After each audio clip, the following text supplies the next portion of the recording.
Welcome, everyone. I'm Jill Allen. I'm the Exhibitions and Member Coordinator for the Alberta Craft Council. And we're here today to speak with Carissa Baktay, who is the artist showing her work in the Discovery Gallery right now. Her exhibition is called Reform, and it's on until April 30th. I'd like to begin with a land acknowledgement. Alberta is home to many First Nations, Métis, and Inuit, whose footsteps have marked these lands for generations. Those of us joining from Alberta are on the traditional lands referred to as Treaty 6, 7, and 8 territories, and all of us are beneficiaries of those peace and friendship treaties. The Alberta Craft Council is dedicated to ensuring that the spirit of these treaties is honored and respected. We hope that as individuals, you join us in committing to learning, listening, reflecting, and taking actionable steps in truth and reconciliation, and by celebrating and supporting the creativity of Indigenous craftspeople. All right, so our guest today is Carissa Baktay, whose exhibition Reform is currently showing in the Discovery Gallery here in Edmonton. Carissa Baktay is a sculptor from Calgary, Alberta, currently working between Canada and Iceland. Working with glass since 2008, Carissa earned a BFA in glass from the Alberta College of Art and Design, now AU Arts, and studied at the Rhode Island School of Design, and received her master's in glass and science from VCART Research Unit in Portugal. She has attended multiple residencies in Iceland, Finland, and Norway, and has been recognized through awards and scholarships from the Alberta Foundation for the Arts and the Canada Council for the Arts. So welcome, Carissa, and thank you for joining us. And I think you have also previously exhibited your work with us in the past, and maybe I'll just ask you to unmute and tell us a little bit about that. Yeah, this is not the first time I've had the pleasure of exhibiting my work with the Alberta Craft Council. I've shown in some group shows, particularly about process, which is a really interesting topic for me as a maker, but very much at the forefront of my work. And then as well in a glass exhibition showing lighting in a group show with somebody from Norway in one of the places that I would go to do some glassblowing residencies. Great, cool. Yeah. So what we're going to do today is show a video about you and your process, and then we'll show some still images of the objects that are in the exhibition. And I thought that while we were looking at the still images, you and I could talk a little bit about some of the themes in your exhibition and with your work, and talk a bit about your process. But first, let's start with the video.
That is a beautiful video. And so that video was filmed by Marino Flovent, is that correct? Yeah, Marino Flovent here in Iceland. He's a And great all this- videographer. Awesome. And he's done some other work with you too, I think. Yeah, we do quite a bit of photography together, and this is our second video project together. Right. Yeah. And I will just mention now while I'm thinking of it, that if people are interested in seeing more of your work, your website is carissabaktay.com, is that right? Yeah, that's right. And so you have many beautiful images on there, as well as the videos that you've done with Marino. I do, and I hate to say that I'm terrible at updating it. So also you can find it a lot on Instagram. You know, us artists are like the jack of all trades these days. How So can we find you on Instagram? that would be my name, Carissa Baktay. Okay, great. So maybe I'll ask Anna to start the still images and we can talk a little bit. So the beautiful video really makes me think about your process. And I know a process is really important, and a really important thing to you when you're making your work. Can you talk a little bit about how the importance of process and how that works into the themes in your work and your exhibition? Yeah, I think I don't shy away from really process intensive works. I seem to get some sort of like bug behind my ear about some sort of shape or material, and then really happily spend hundreds and hundreds of hours trying to, I wouldn't say will it to my desire, but see how I can make it and I agree to give me, you know, something along the things that I wanted. But that being said, you know, within my work, the finished work, I think that is really, it's not so important for people to understand what I was thinking about when I was making it, but I do want people to enjoy the process in a sense that when they see the objects, they're maybe surprised by the materials or the materiality of it, or it presents them with something that they wouldn't previously have considered when thinking about the material. Can you talk a little bit about the materials that you are using? Because these works are multimedia, and the way that I know you and the way that I met you is through the world of glass, and so I think of you as a glass artist, but I think that your practice has expanded to include a lot more materials. So can you talk a little bit about that? Yeah, I mean, you know, glass really was the first material that I fell in love with and sort of gained like a real intimacy with, I think, in a sense that I hadn't found previously with painting, which is what I went into art school thinking that I was going to do. So I think a lot of my work revolves around glass, and recently in my practice, it's not so much because I want to use glass, but I think it has to do with this intimacy. So it's sort of like the first thing on my mind where I can sort of understand how it could come into existence with my built up material knowledge of glass. You know, and I mean, that being said, I think glass is just super beautiful and really adaptable to so many things. And it's a material that sort of, it got me hooked, and you know, I keep renewing my relationship with it over and over again along a lot of different paths.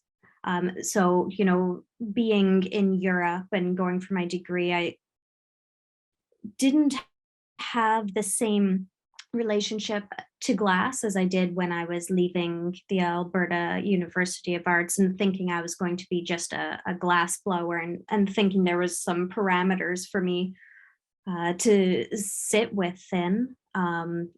So I think my explorations of glass have also become really adaptive and resourceful because of where I'm living or what materials or equipment that I have at my disposal at the time. And I think that's what sort of also helps transform the way I see the material, or allows me to have this like real broad relationship with it that has come into a lot of different materials now. Yeah. Can you tell us a little bit about your education? Because I think that you've chosen some interesting ways to approach your education. I'm not sure if everyone with us today knows about VCART, but maybe you could just describe that a little bit and your experience there. Yeah, Vikart was a really cool place. It was not at all what I expected. I saw the photos of it online. I'm like, oh, look at that cute little studio. There's one little furnace and got a glory hole. I'm just going to be blowing glass all time. It's like practically a personal studio. And I got there and that was not the case for a number of reasons. I think, having this like real Western North American centric like view of glass art and hot shops, going to Southern Europe, that really spun out of control. I was not encountering what I thought I was going to be. So my expectations really, I really had to regroup if it was going to be a success. So I think what Vicar did was provided me with some space, and it really rewarded that with my resourcefulness and adaptability that I have now of sort of looking at the material possibilities and technical, mechanical possibilities, what was set up there equipment wise, and really like get to the bottom of the things that were important in my practice and focus on those through the outlets and channels available to me at the time.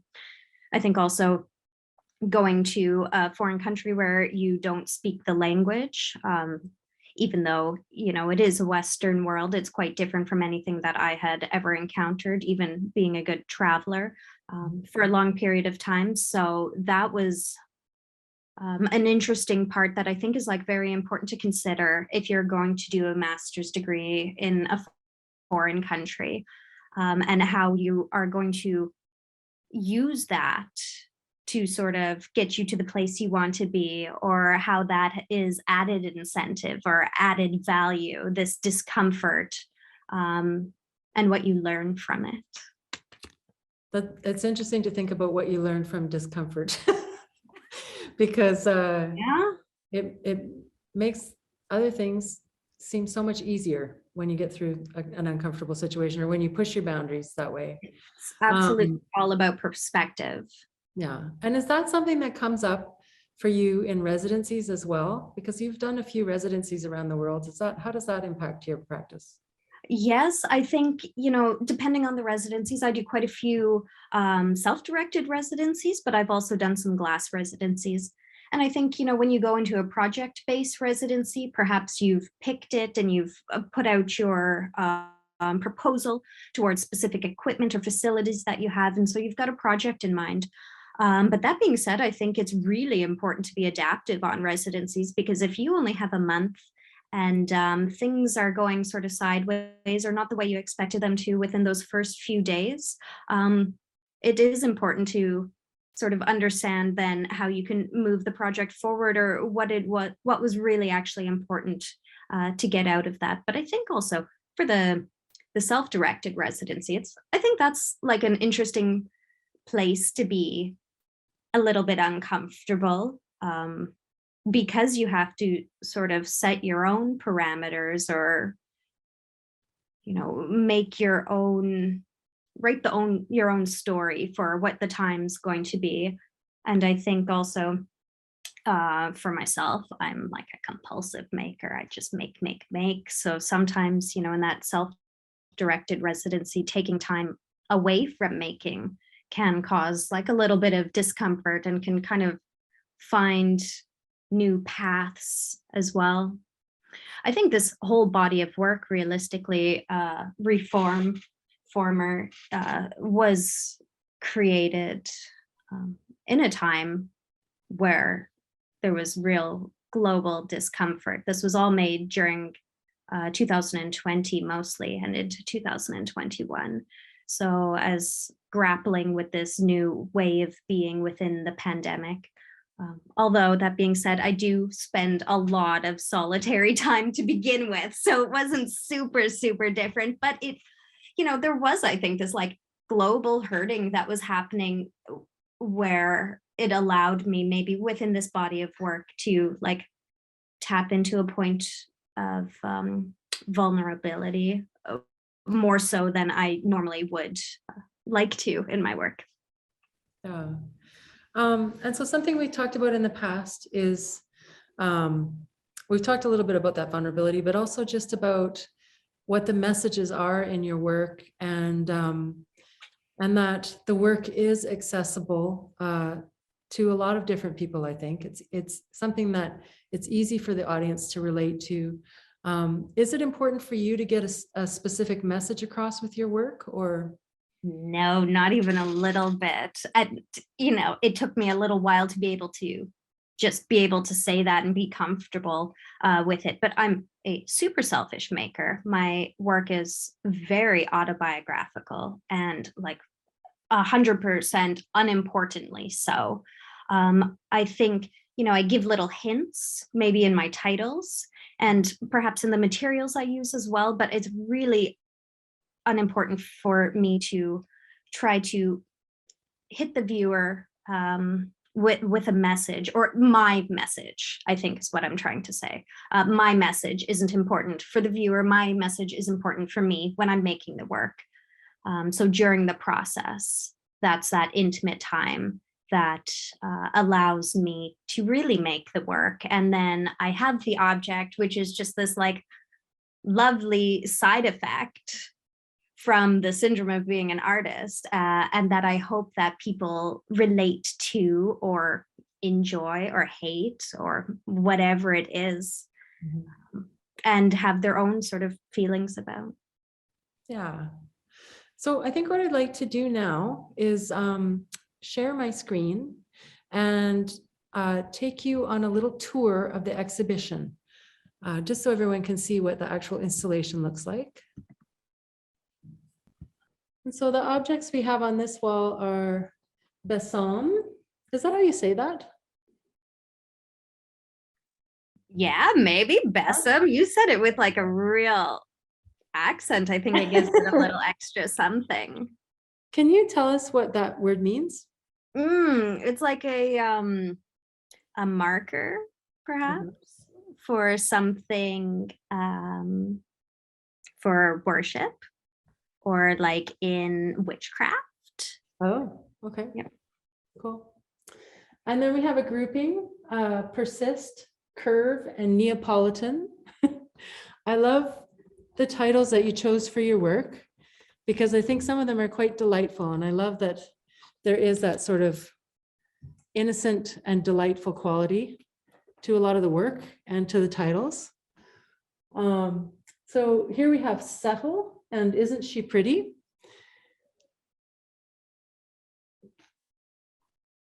And now I'm going to shift us over to the window wall.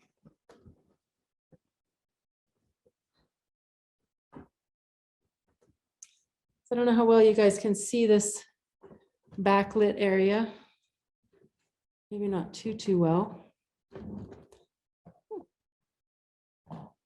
Now this piece is called Diet.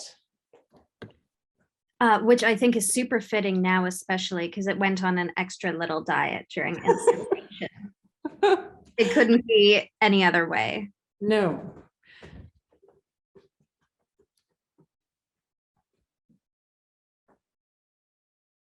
And I'm going to take us away from the bright light. This is the invitation piece, curly Q.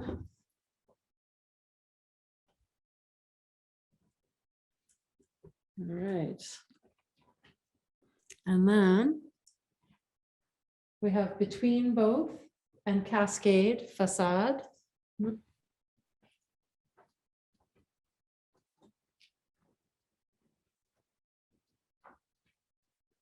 And this grouping, which is Tip, Cruella, and Moon Painting. I'm just going to grab my chair.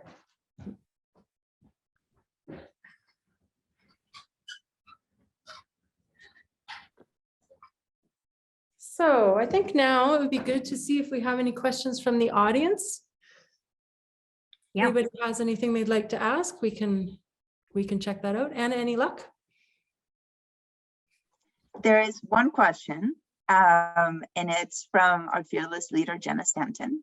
And she would like to know, has the photography and videography influenced new forms and having the work seen in different ways, physical versus image, gallery versus Instagram, for Carissa? Yeah, absolutely. I think like as visual artists today, it's difficult, and good on you if you can avoid it, like difficult not also creating your work for this extra dimensionality, like the virtual dimension. I do, and especially since the pandemic, I have started considering, unfortunately, like successive pieces based on how well it displays virtually. So I'm not sure if that, actually influences new work, but it definitely considers the way like is a consideration for the way I photograph my work or talk about my work has changed quite a bit. As for the videography, at least for that video, I think it was, we made the video with the intention of it being an additional piece for the exhibition. So I think, I didn't want to give away all of my process. I hate to say it, you got to keep like some secrets for myself personally, because it is so very intimate. And if I'm going to be honest about it, it would be really boring to, even on highest speed, watch me comb hair for that many hours. Like it is a process, a single piece with the washing, the combing, the cutting, all of that takes me, some months to do. But it is nice to have the option to like look back on the videography and use it towards new works, because I think other people do see things differently than you do. And even looking at something through the screen is not the same, as looking at it sitting on my studio table for months. So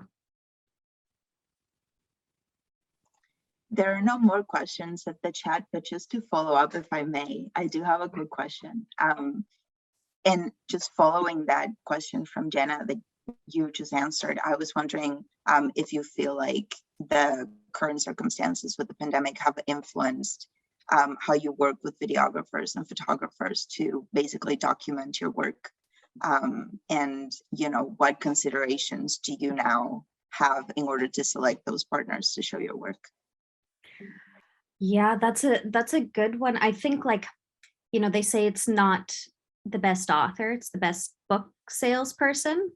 And I think that's something that I fight so hard against as a hand maker. I've been really lucky that I met Marino some years ago, and that we've developed a really good working relationship where we can understand the things that we're saying. I think it's just like that in the hot shop. You could have a great assistant, but perhaps, if you guys aren't communicating the right way, the work isn't going to turn out as you're hoping it would. So I haven't really delved deeper into the videography side of things, but I do see a ton of flashy video work of pieces that perhaps is better than the work when you've seen it in person, which I think is a bigger answer and a bigger question for another panel. I think maybe I answered your question, or maybe I'm just talking. No, bull. Thank you so much. That's really great. We have another question from our board member, Natalie Rodriguez. She says, congratulations, what a wonderful show. And her question is, how important is the unconscious? Is there a kind channeling of archetypal forms or narrative? Oh, Natalie, you're getting to the marrow, if you will. Yeah, absolutely. And I think that comes with this autobiographical work, that a lot of it is, I don't like talking so much about it, but a lot of my work does come to me, in dreams or in memories or in a fleeting moment. And I think, in these really honest moments that you can't ever kind of get back to. And so that's where the process becomes very important, like sitting with these ideas, like there's the sum shape. I had this crazy dream, and from it, all I remember is this sum shape, and then working with materials and working towards that and sort of like letting the idea of it channel, through my hands, maybe through my subconscious, through my hands and my body into an object. And I think archetypical forms, I have a few of them that are definitely running through my work, for sure. But I think, two things that I really grapple with within my practice and this sort of, personal narrative is land, sort of space, and body as place. Thank you. We have one more question from Treva Swick. She says, your work is beautiful and provocative, Carissa. How do you go about harvesting horsehair? Could you talk about the relationship / confluence hair smoothness of glass? And then we are going to have Carly Slade ask a question in person. Yeah, okay. Yeah, Treva. So I get the hair from slaughterhouses when I go to Iceland. So I sort of maintain like a half a year residency here because I run and teach at a glass blowing studio here in the springtime. And so when I come, I go to the slaughterhouses and I get the tails.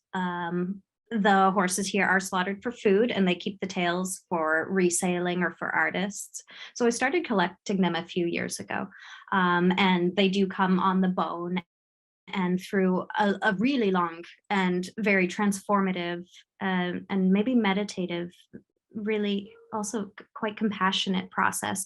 I first washed them in the sea to get the salt off of them, and then I cut them off of the tail, or sorry, the spine, and then I'm left with the hair. Then I wash those in a river a number of times. And then after that, I start washing them in my bathtub with like shampoo and conditioner. They get all the treatments.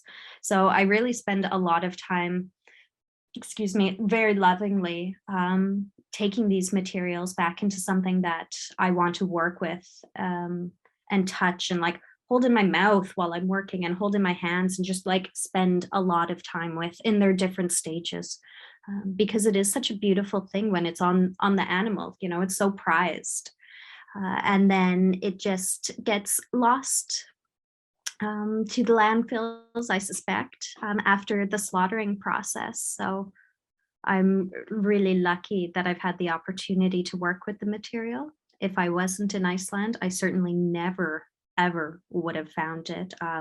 I never thought I'd be working with hair in that respect in a million years. I started working with my own hair a little bit in 2016, which I still work with, but then I found out about horsehair, and it's really similar to glass. I was making a lot of glass thread work, which is very flexible, but also quite brittle. And it's, thick and firm and you can move it, but it also has like a weight to it. And so when I found horsehair, which is very similar, it was a match made in heaven. Thank you so much. Okay, Carly. Hey, Carissa, how you doing? Hi, nice to see you. Yeah, long time no see.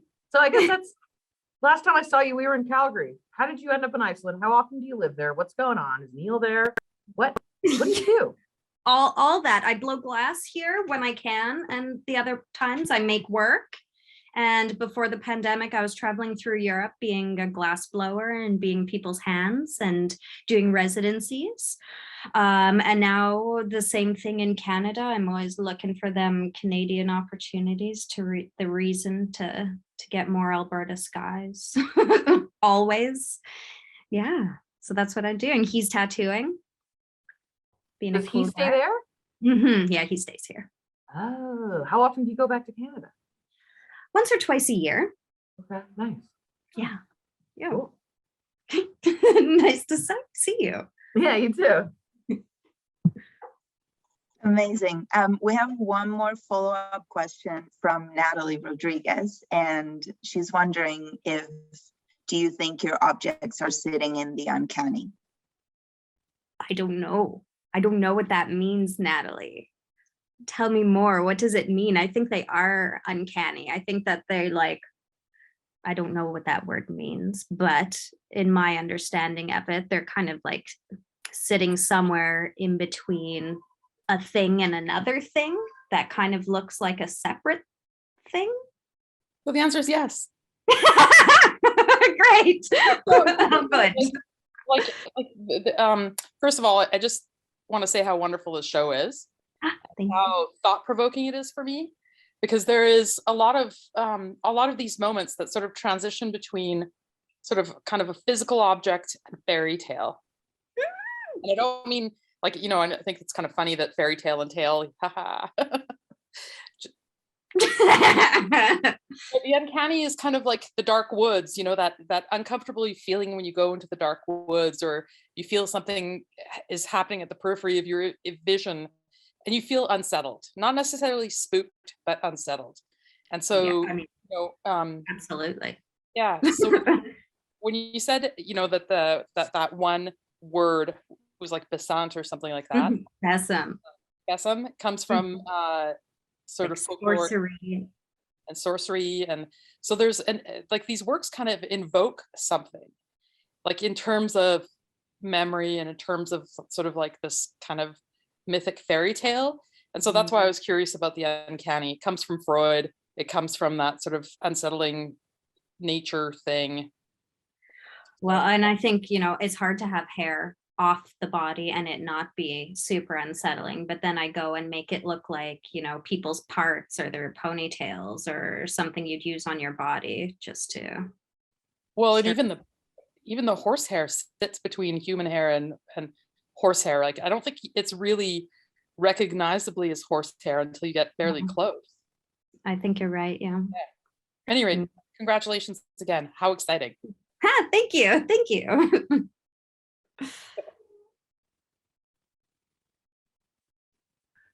All right. So unless there are any more questions, I think we'll start to wrap things up for today. No more questions in the chat. Thank you, No more everybody. questions in the chat. Okay. Thank you for the awesome questions. Carissa, can you tell us what's up next for you? Do you have any exciting opportunities or exhibitions or events that you'd like to share? Yes. So I have a show coming up in Iceland at the Bókasafnið Mosfellsbær, which is in Mosfellsbær, just outside of Reykjavik. And I'm going to be showing more horsey work, which I think will be interesting because there's a very strong horse loving and horse riding community there. And then in July, I was invited for a residency at the Textile Center in Blönduós here in Iceland, to sort of try to work with horsehair in more normal ways. Perhaps we'll see, like you know, with a textile background, and they have some really beautiful facilities there, so that's going to be super exciting and hopefully, you know, inspire some new work or possibilities, ways of working.